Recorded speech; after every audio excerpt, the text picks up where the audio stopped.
He was a morbidly obese surgeon destined for an operating table and an early death. Now he's a rebel MD who is fabulously fit and fighting to make America healthy again. This is Stay Off My Operating Table with Dr. Philip Ovadia.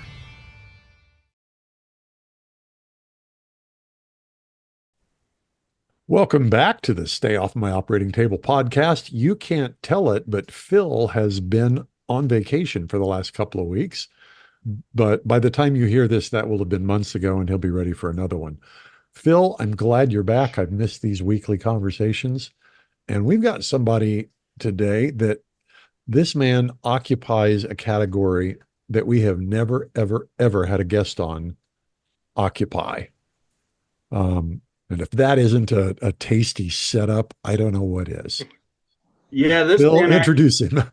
sure thing, because this man actually occupies probably a couple of categories that we've never had on before. One is the type of work that he does that really has nothing to do with medicine or health or nutrition directly, but he's kind of found a way to marry his day job as it is with some nutritional interest. But I think the more interesting category that he fills that you're referring to is I've actually known this guest way longer than any other guest we've ever had on this. And this is actually a childhood friend of mine.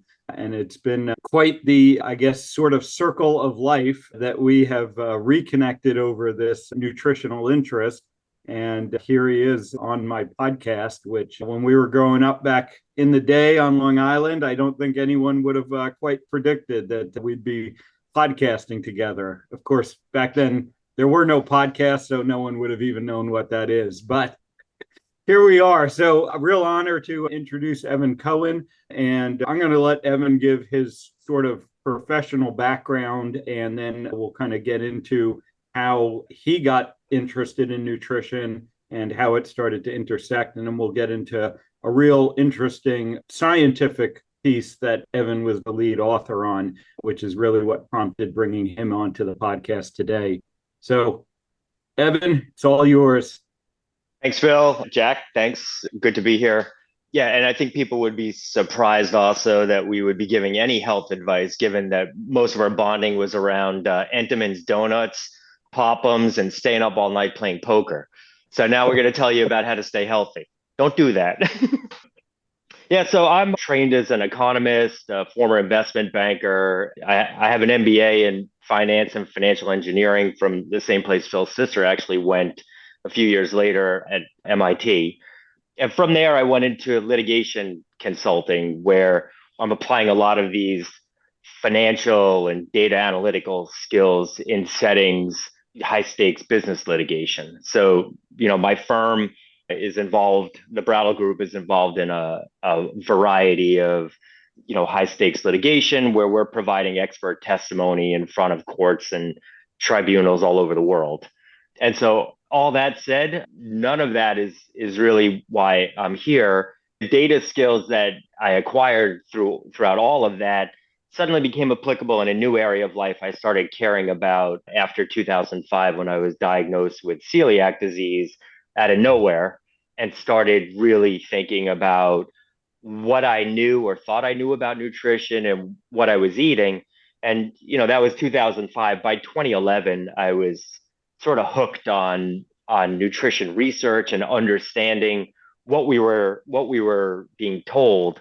And I was able to negotiate at a relatively junior level back then access to some of my colleagues to start nutrition research and start a nutrition research group.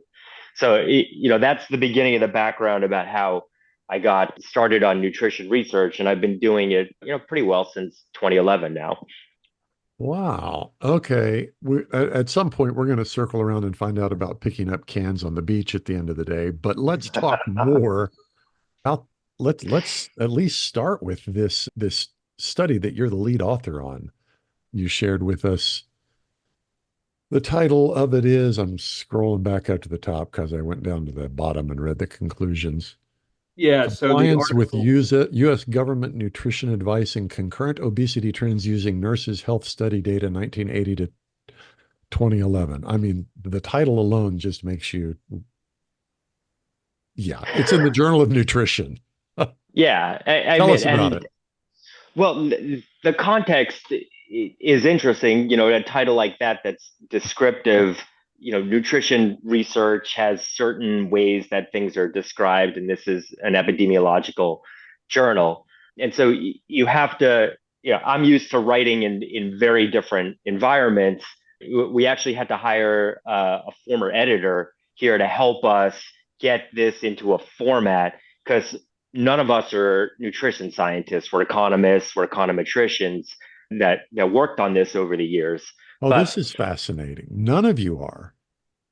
no, one of Oh, my co-authors is Dr. Dennis Beer, who's an MD and former editor of a lot of, of nutrition journals and very well published in the area. He's definitely about, truth and using data for scientific advice, which, seems obvious, but seems obvious, it right? makes him a bit of a revolutionary. And he was a consultant here. He helped edit, but my firm and my colleagues are the ones that are all economists and that did the analytics here. Oh, Um, that's cool.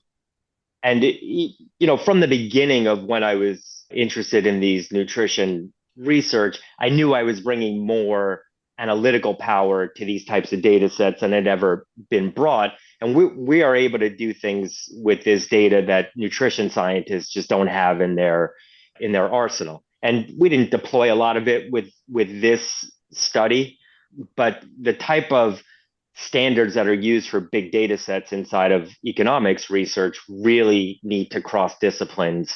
My colleagues are sometimes surprised that some of the advances that have been made in big data research just have not been brought to bear in nutrition science in the same way. I know I'm not answering your question, so I'm going to Well, go yeah, I was going to back. say before we Uh, get to the article itself, it'd be cool if you would expand on that comment about the Yeah. advances in big data handling that happens inside economics and finance, I guess modeling hasn't Yeah. been applied to nutrition research. No, and the interesting nurses' health data is the gold standard inside of nutritional epidemiology for longitudinal data studies. They've tracked, hundreds of thousands of, female nurses and male health professionals inside of these data sets and collected a ton of information that's now available. The thing is, you have hundreds of thousands of data points. And when you talk about all of the statistics and analytics that go into this kind of big data research. I'm sure you've heard the term p hacking. Yeah. P is the p value, and it says how significant a variable is. P is has a direct relationship to the number of variables in a data set. So this data set having several 100,000 data points for any piece of analytics makes it a different set of standards you need to apply that are kind of well known and established inside of the economics profession. And you have to be really careful using this kind of data because the p values themselves don't tell you all that much when you have this much information. Yeah, I think that's, a great point that maybe gets lost a lot in nutritional research. So, one of the concerns, one of the problems, one of the criticisms about much of our nutritional research is it is based on epidemiology. It's based on these large data sets. And it at least seems that oftentimes nutritional researchers will go into these data sets looking for a particular outcome to prove a certain point. And because the data sets are so large, you can basically massage the data in such a way to come to whatever conclusion you want ultimately, and it will look significant because the numbers are so large.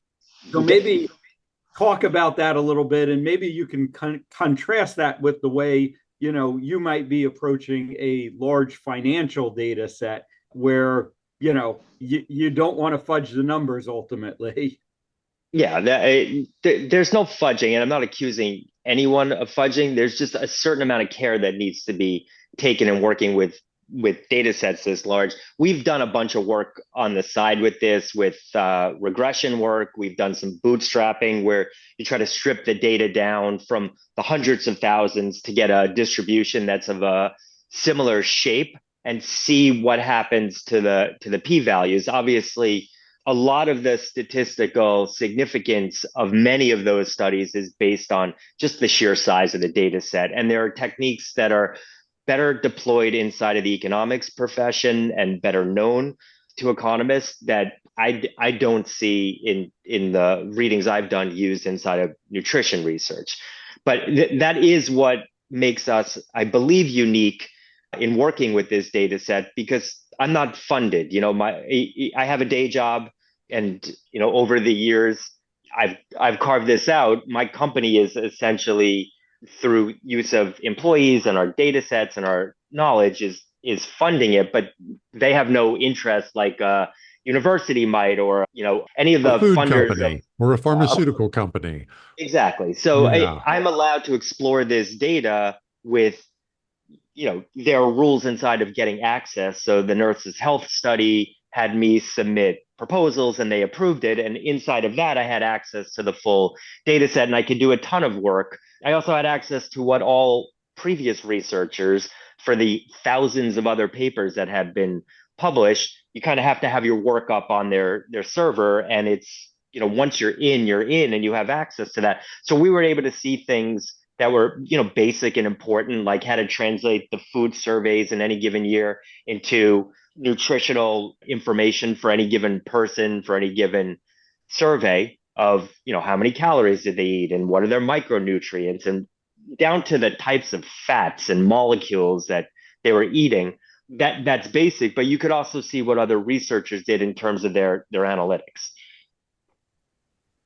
Okay. So, And that you know, begs the question, what did you see other researchers did in terms of analytics?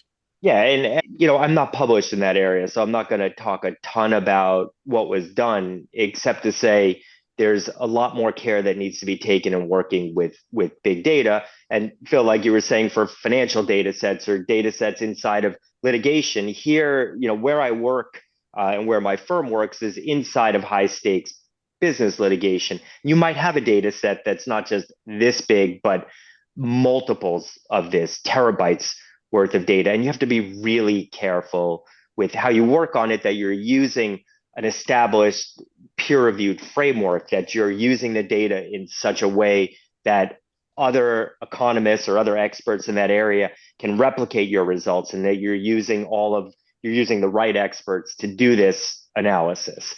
And even in a peer review process, it's hard to verify everything that's been done. You look at some regression results, but the data's, unless you're inside of the Nurses Health Study, you don't have access to that. I don't think any of my peer reviewers had access to the underlying data. They had to take my output as, as given. And I don't know what happens with other peer review processes, but you would really have to take a look at the econometrics or the regression analysis that's done for many of these other studies to see if it can be replicated. So in a litigation context, the other side's doing that. They want to win the litigation. Here in a peer review context, that's happening, but in a different way, because the journal is trying to keep their scientific standards. I just don't know what journal standards are when they approach publication, if they're doing that same kind of rigorous analytical checking. So, when you started doing the research for this article, I guess what was the original question that you guys had in mind? And maybe also talk about what was unique about the Nurses Health study data that kind of attracted you to that data set as opposed to maybe some of the others that you could have used. Yeah, maybe I'm going to go on a little bit of a tangent here, and I'm going to get to your answer, but this kind of starts with some, readings I'm doing in like 2007, 2008. Like the first time I approached any of this, I was reading, I got access to this cookbook by Sally Fallon Morell. And the first, 75 pages of it, I'm reading and I'm like, either this person is a complete crackpot, or everything I know about diet and nutrition and health is wrong. And over the years, she's at least a 95% right in what she was saying, but it kind of prompted me to do other reading, and people that leads you to people like Gary Taubes and Good Calories, Bad Calories, and a lot of other articles. So I started, in 2005 with the mindset that I should be eating carbohydrates and low fat milk, and a bowl of Lucky Charms is with low fat milk is much healthier than a fatty steak. That's how I went into it. Once I got celiac disease and I was restricted from eating, gluten, which is wheat, barley, and rye, or at least the protein from it, I started eating actually a lot of other carbohydrates. I'd see something gluten free and be like, oh, it must be good for me. It's gluten free. And you could see, like, if you look at pictures of me 15, 20 years ago, I'm different than I am now. I'm thinner now. Like, I was 20 pounds heavier. I was doughy. I was inflamed. I used to wear wristbands to work because both of they thought I might have carpal tunnel, but it ends up I was just inflamed all over. How my personal health and dietary journey went, and how that lined up with what I was doing. I wanted to see, well, are we finding in the data that people are really eating a lot more, fat and a lot more saturated fat, and that's what's causing all of this obesity and many of the other health things that I became interested in. So in 2011, we went looking for data sets, and immediately it was like, okay, a bunch of economists rolling around for data set. This is exactly what they should be doing. So I found the first data set I found was NHANES, which is a government sponsored survey that was done every, periodically through the 70s and 80s, and is done a little bit more regularly now. It only had about 5,000 people. They weren't followed longitudinally in any given year. But we put together what I believe at the time to be the first continuous series. And that was an achievement, it took us 2 years, not of constant work, but I had interns and I had junior people, and I was working with that, trying to understand. Each one of the surveys required separate skills of correcting the data and understanding who did they overweight this year and why, and then what are we telling. Through all of this, we were able to, put together a trends paper. And in 2015, with the work we'd done there, we put together these trends that showed that people were eating a ton more carbohydrates. They were, on average, much more obese. And importantly, we looked at the distribution, whereas in the early 70s, you had this distribution of BMI where people had much lower BMI, but also there wasn't a ton of obesity or severe obesity. What happened in the ensuing years, and I have a similar graph in the Nurses Health paper because it shows, with all the differences between the data sets, it shows basically the same thing, that early on you had a certain distribution for BMI, but through whatever happened in the last 30 years between 1980 and 2010, the distribution changed completely, and people weren't just more obese on average. Severe obesity really increased by hundreds of percent, and obesity. So it was this distribution changing that was also just remarkable. And then I did a few other things with other data sets and other journals, but eventually I was looking for other data sets that I could do better and more analysis on. I looked at Framingham. I think it had, there just weren't enough people in the Framingham Heart Study to do what I wanted to do and show these trends, and eventually, take a look at some of the other associations. Because I agree with you, working with an epidemiological data set, the best I can do as a researcher is point out associations. But eventually I got to the Nurses Health Study, and I started, figuring out how I could apply. And we put in a proposal. We went back and forth, and they approved us to do research in obesity. And I gave them a general. I kind of wanted to do what I had been doing, of like, here are some trends. Here are trends with obesity, and let's see if we could find the same thing with the Nurses Health Study, or a completely different group of people with a lot of different data and variables, all longitudinal. Real quick, I let this pass. for our non-statisticians and our non-medical people, define longitudinal. What is a longitudinal study? So Nurses Health is a longitudinal study. They get an initial set of 120,000 female nurses in 1976, and they track them. They track them until they drop out. You either drop out because you stop responding, which not that many people do, or you die. And so there's still Nurses Health 1 is still ongoing. They're still getting data out of it. Okay, so longitudinal study is one that's tracking a set of people over a long period of time, as opposed to NHANES, which is not longitudinal. And each year they do it, they get a new sample. Okay, sorry, just wanted to make sure that was clear for our people. Yeah. And the other thing we should throw in there to make clear about a longitudinal study is you're not really intervening in any way in these patients, in these study participants' life. You're just tracking what they're doing and then what, measures of health or outcomes they're achieving.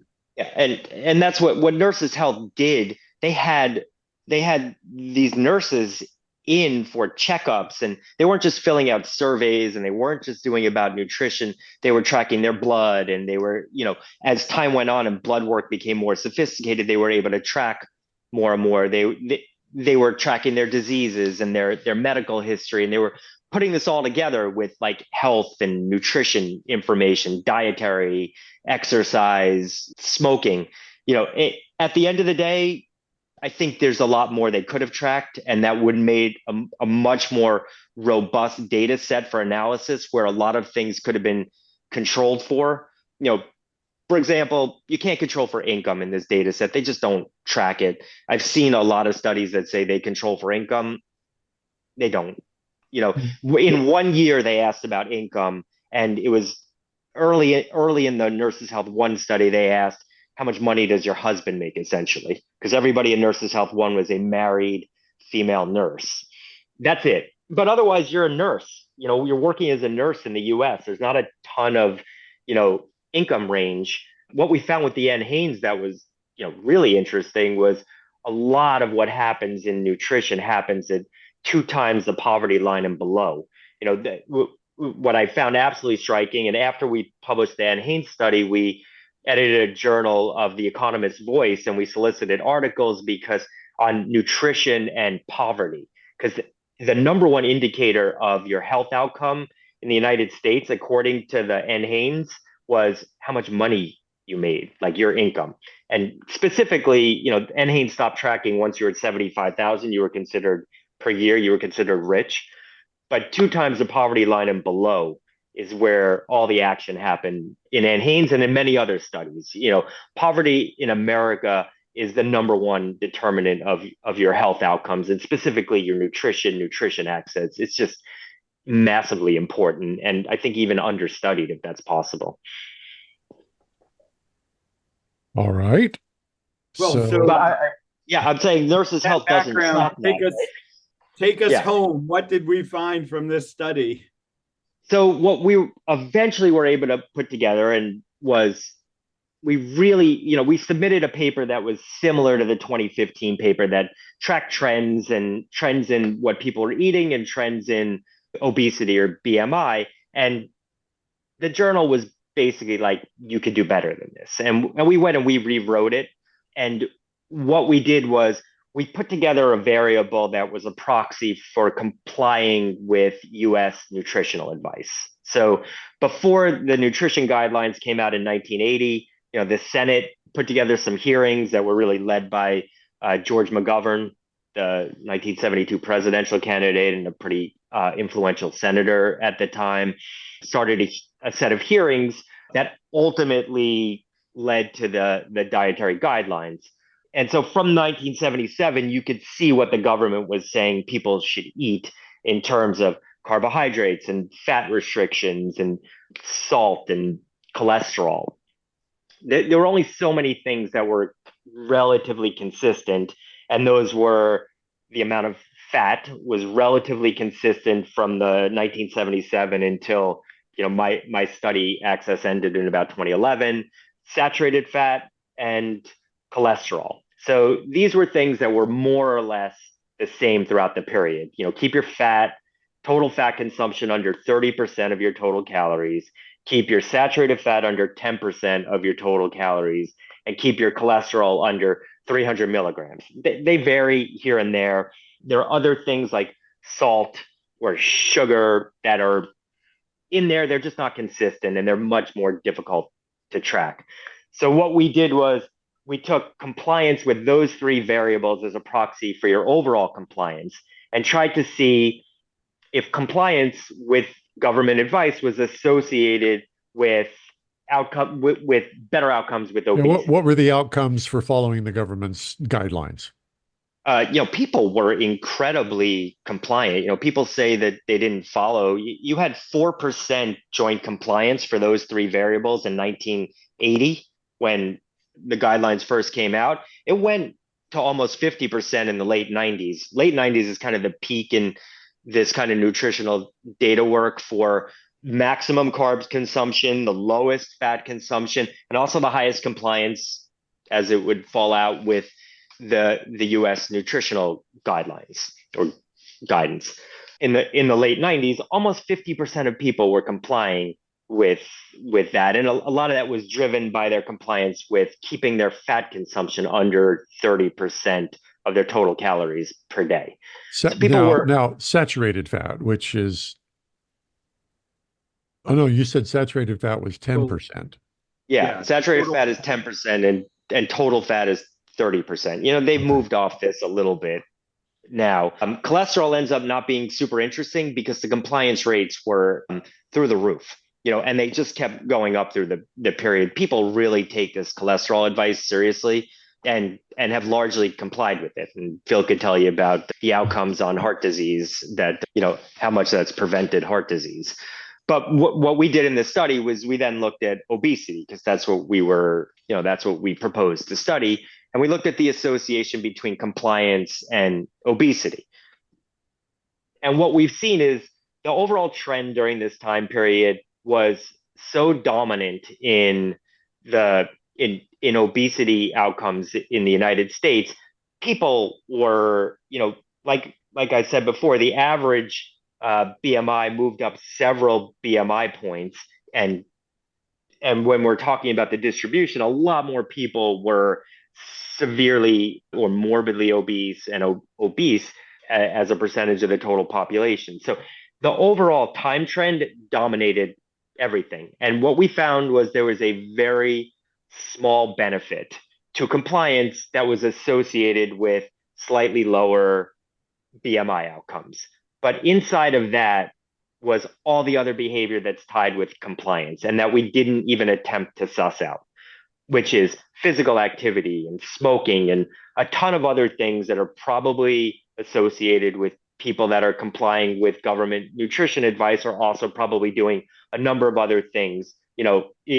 Once you say I'm not following the advice, you're much more likely to not be exercising and to be smoking and so that in that small amount of statistical significance is buried a ton of other things. And so what we conclude in this paper is that there's little, if any, effect to complying with the US government nutrition advice on fat consumption, saturated fat, and cholesterol as something that would be associated with lower BMI or really lower BMI increases than the general population.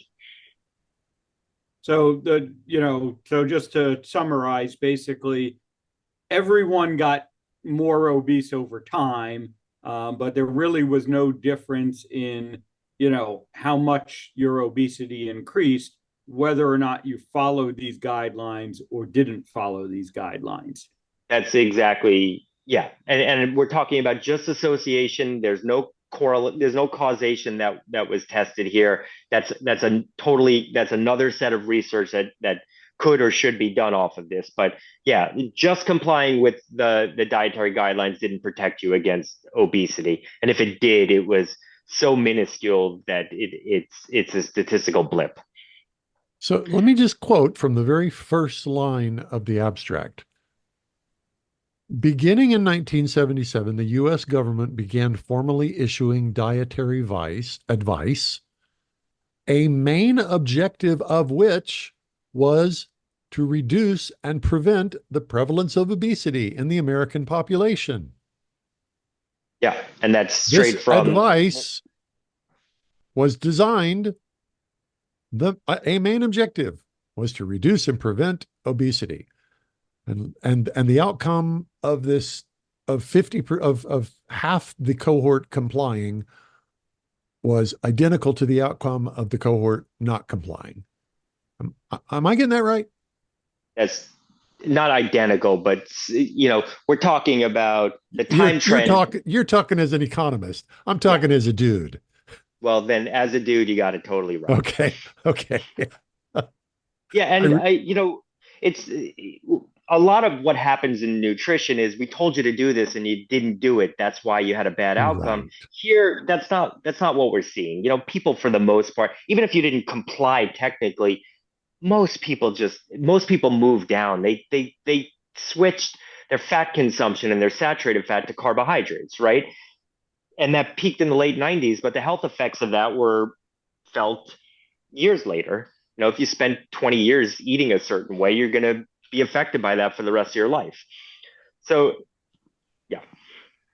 Yeah, and Okay. I think it's a great point, that one of the most common excuses I hear for why, the US dietary guidelines have not been successful in their objectives is that people don't listen to the US dietary guidelines. But you've shown in this study that, at least this population, a high percentage, did comply, and doing so had no effect is really, I think, the other important part of this, because we could certainly say, okay, these were nurses, so they're probably more likely to comply with the dietary guidelines, right? Because they should be, at least theoretically. This doesn't necessarily translate to practice, but theoretically they should be interested in health, and they're being educated on this advice because they have to pass this advice on to their patients to help them from a nutritional standpoint. And so you'd think they would be more likely to comply. And, their compliance probably is higher than the general population. And yet, from that compliance, we see that there's no effect. I will say that we did compare demographically the nurses' health demographic with the Ann Haynes cohort. And there's a slight difference. I think it's related to income, but I don't know that what you said is true. Like, you would think nurses would be more likely to comply, but I don't know that to be true. And when we look at the overall trends across these two studies that were done in completely different ways, they're showing the same things at the same time, especially when you control for the demographics. So it's sort of, this is something that happened to our whole population. And my question is, if you're a policymaker or a researcher and you have the best of intentions, you have to look at what's happening, right? And what's happened over the last 40, 45 years since, we've been in the giving nutrition advice business. You're presiding over a public health crisis that happened in slow motion, but it is happening right now. Something should be done differently. And, I can talk about it from the research perspective. If I went back to the beginning of my career and I became a nutritional epidemiologist, what would I have done differently using what I know today, using the standards from economics and big data, and using, a scientific approach, where I'm not accusing them of not using a scientific approach, but you have to look at the outcomes and say, if you're depending on p-values in these papers to give dietary advice that confirm the same things over and over again that we know people are more or less doing and aren't working, you have to think, what are other ways to approach this type of research where you can have a science-based and evidence-based set of outcomes that you could be giving a broader set of advice. Could we back up just a little bit? P-hacking, just because I'm kind of nerdy about stuff like this, I'm aware of what that word means. and half of our audience totally gets it, and the other half is just kind of dudes who are slightly less nerdy than me. So explain what happens with p hacking. Explain what's happening when the results of the study are accused of p hacking. Yeah, and I will. I'm not accusing anyone of p hacking, but the way it Well, works is that but you we kind of, know this happens.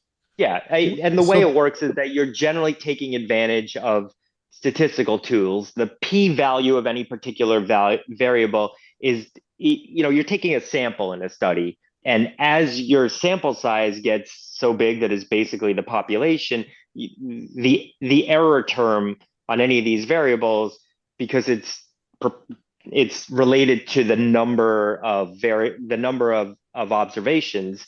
The more observations you have, all else equal, the less your error is going to be. And so you by using a big data set and not doing something like bootstrapping where you're taking hundreds of thousands of data points and getting it down to like 10,000, which is still relatively big, using the full data set and not doing any other kind of corrections, you're going to get these p-values that say this variable is like significant to the 99.9 percentile, right? And in this kind of statistical work, that means that the variable, just from a p-value perspective, is unapproachable. Like that 999 times out of 1,000, this variable would basically be different than zero.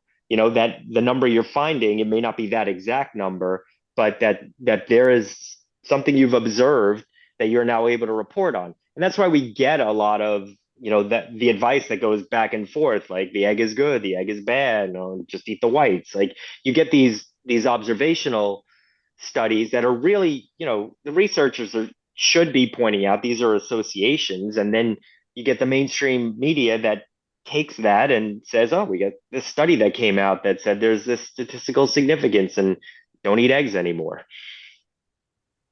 Now, along those lines, are you aware of other data, other studies that have looked at the dietary guidelines and shown that they have had benefit regarding obesity? No, a lot. I I haven't. No, I haven't seen that. And it's what studies are getting funded and who's doing it. It's just, I think for a lot of researchers, that particular study isn't that interesting. Well, yeah, I mean, it does strike me that that's not a question that a lot of people have chosen to look at, because you would think, here we are 40 plus years into the dietary guidelines, and, they had their objectives, one of which was, combating at that time what was still a relatively low but increasing incidence of obesity. And, here we are 40 plus years later. It's pretty obvious that obesity hasn't gotten better, and has gotten, immeasurably worse, multiple X's worse. And you would think that some researcher would want to say, hey, are people following the guidelines, and does it help with obesity? And I would also hope, now that we have this data, that there would be some of these stakeholders, will say, paying attention to something like this. Now, I know that your story, your article study, was not featured on any evening news programs that I'm aware of. And to be honest, the only reason that I'm aware that your study happened was because we were friends and we had been conversing along the line as you were doing some of it. But I don't hear my colleagues in the hallways of the hospitals talking about this study that basically shows that the U.S. dietary guidelines are useless. Yeah, and I'm not amplifying it. It's not anything I'm marketing. It's something I was interested in and I wanted to put out there. This is the disadvantage of being an unfunded group, is that this is not my day job. So I'm super interested in it. I love working with the Nurses Health study data. It's interesting. It's the richest type of study we have for whatever shortcomings it has in terms of collecting collecting the type of data that were collected, it's still the most robust data set you have to work with. And the disease outcomes are fascinating. Like I'd love to publish on heart disease. I just need a good cardiac doctor to publish with. But You might know a guy. yeah, I don't, Know a but guy.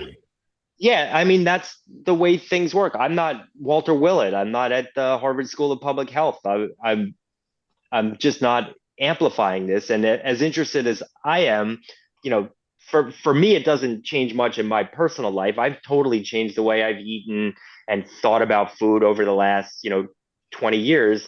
And, I don't know that what I do is scalable because I do feel probably a lot of what you do of eating a lot of meat and sourcing my food, at local farms and having access to a rich variety. I just, industrialized agriculture is designed to feed giant populations. And until we figure out a better way to feed people with better methods, we're going to have a big, big problem. Yeah, I have a really good example. I have a friend from college who he's 50, we're all 50. Phil turns 50 next month. And he's winning his Thank division you, by the way. yeah, in races. This guy's in incredible shape. He hasn't missed a day running in 20 something years, and he's a vegan, right? And his diet is really thoughtful. He works for a food company. We couldn't be more different in how we approach food, except that the one thing we agree on is industrialized agriculture. Like we both stay away from it. And I don't know that there's an exact right answer. I know what works for me, but for him it's something completely different. And that's the problem I'd love to see solved. And it just gets it, our food system, our pharmaceutical and healthcare system, our policy making isn't designed. It's designed to feed a lot of people, and Americans will just they eat what's affordable, and it's led to these type of health outcomes. So I'd love to see that system change. I just don't see it happening in our lifetime. Not to be depressing.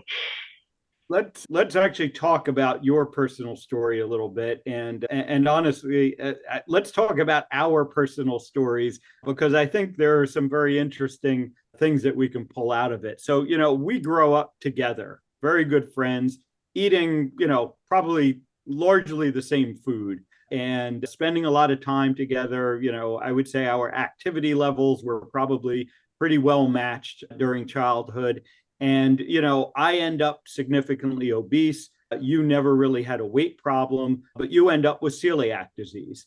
And lo and behold, after a number of years that we really weren't in much contact, we reconnect because we had both stumbled upon the same solution to our different problems. Me for obesity, you for celiac disease. And we both end up eating a low carbohydrate, carnivore type diet, independent of each other. And, the way that Evan and I sort of reconnected was I was at a low carb conference and I tweeted out something or social media something about, being at the low carb conference with, I think it was Adele Height or maybe it was Nina. I don't remember exactly.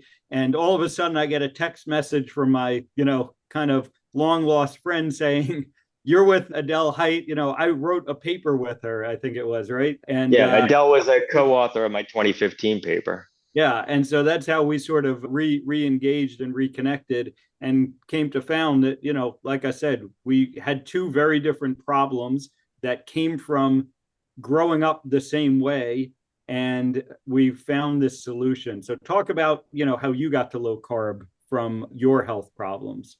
Yeah, and I was not obese, but I weighed like 25 pounds more than I do right now at my height, and I was uncomfortable. I was inflamed. It was more than celiac. Like I had acid reflux, and the type of foods I could eat was getting smaller and smaller. The type of foods I could eat and still be comfortable, and that's why I got curious about the food. The celiac really sparked it. Like when I was diagnosed with celiac disease in 2005, I'd never heard of celiac disease. I think I'd seen the word gluten a few times in the Whole Food store, which I didn't shop in all that often, and I thought it was in one of those fringe sections with all the supplements, and then you learn, and I took my doctor's advice of, eat a lot of fiber and stay away from celiac grains, and a bunch of things. I stay away from celiac grains, but I don't follow most of that advice anymore because it's population level advice that comes from studies rather than saying what works for me. And the books I read, the authors that I came to, my own research, like, we arrived at the same place because we stopped following what we were told and started saying, what are people who are smarter than we are? What do they say? What are they looking at? How have we made these types of policy conclusions and societal investments?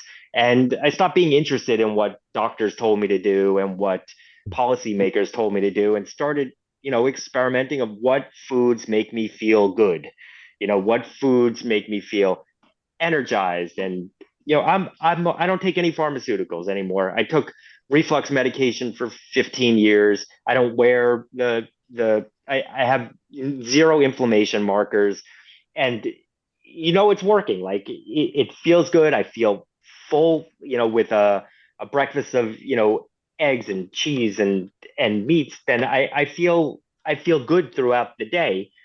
A lot of times I don't even eat lunch, you know.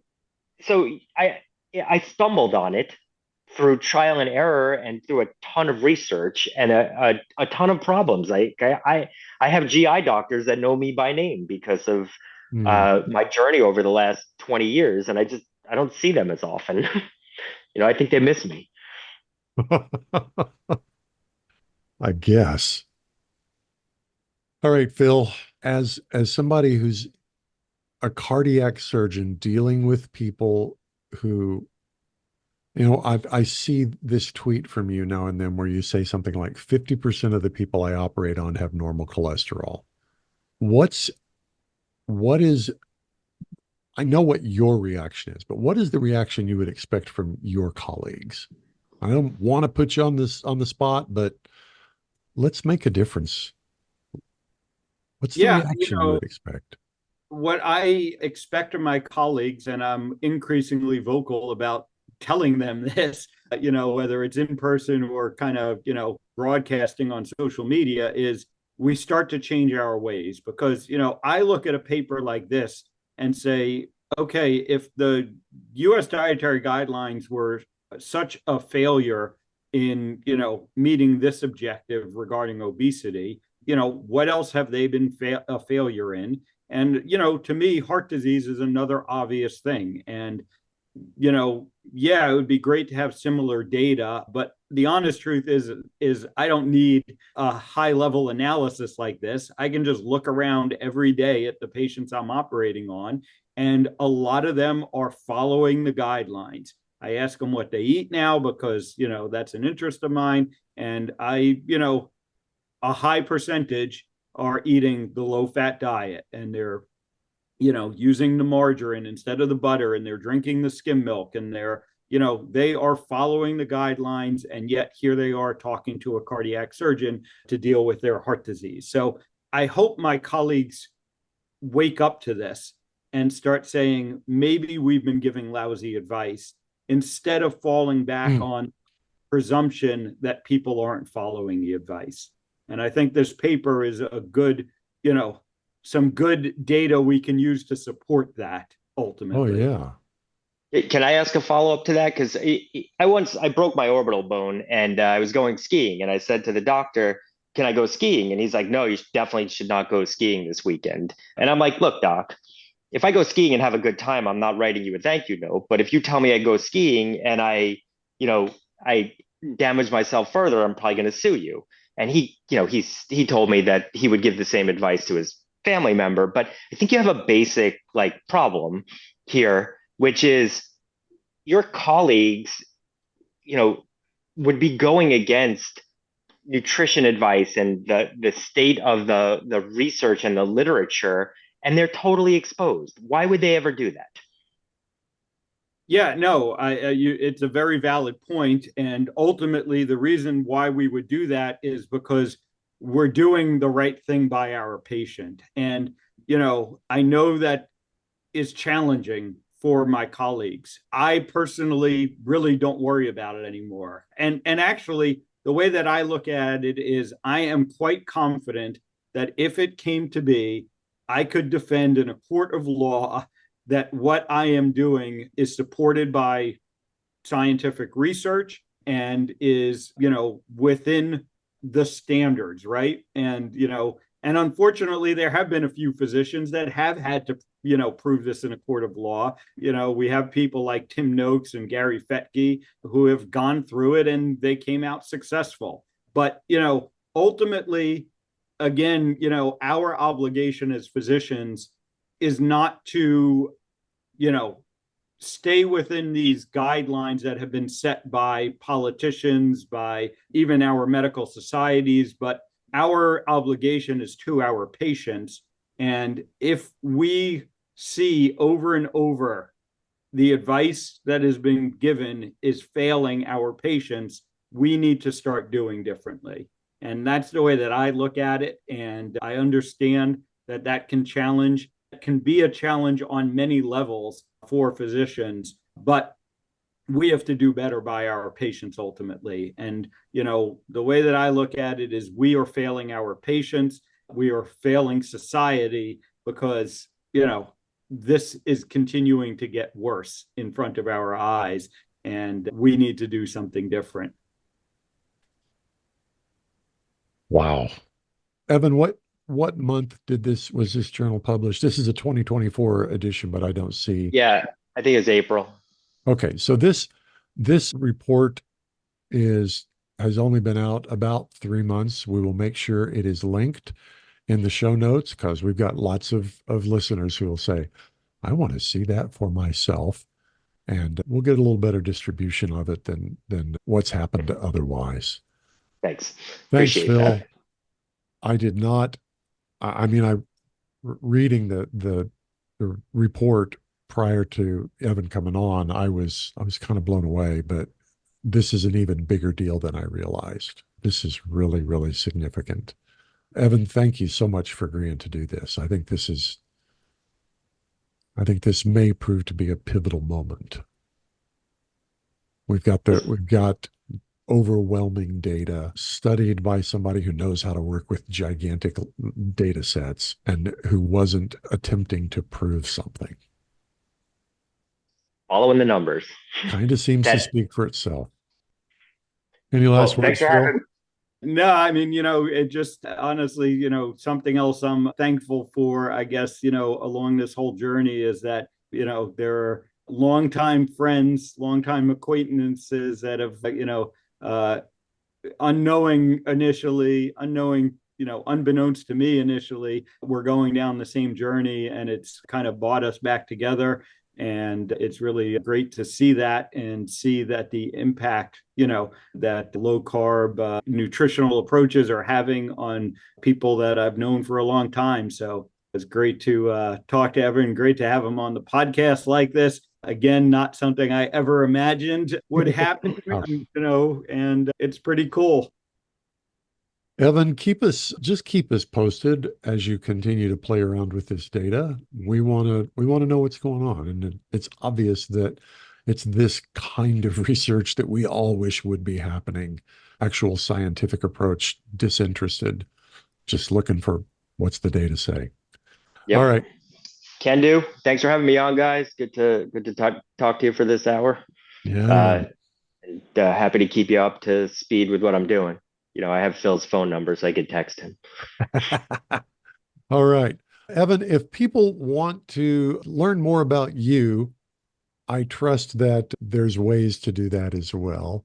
And I'm not not sure that shows up in the show notes. Great. Thanks. All right. For Dr. Philip Ovadia and Evan Cohen, this has been the Stay Off My Operating Table podcast. We will talk to you next time. Chances are you wouldn't be listening to this podcast if you didn't need to change your life and get healthier. So take action right now. Book a call with Dr. Ovadia's team. One small step in the right direction is all it takes to get started. Contact us at ifixhearts.com/talk. That's ifixhearts.com/talk.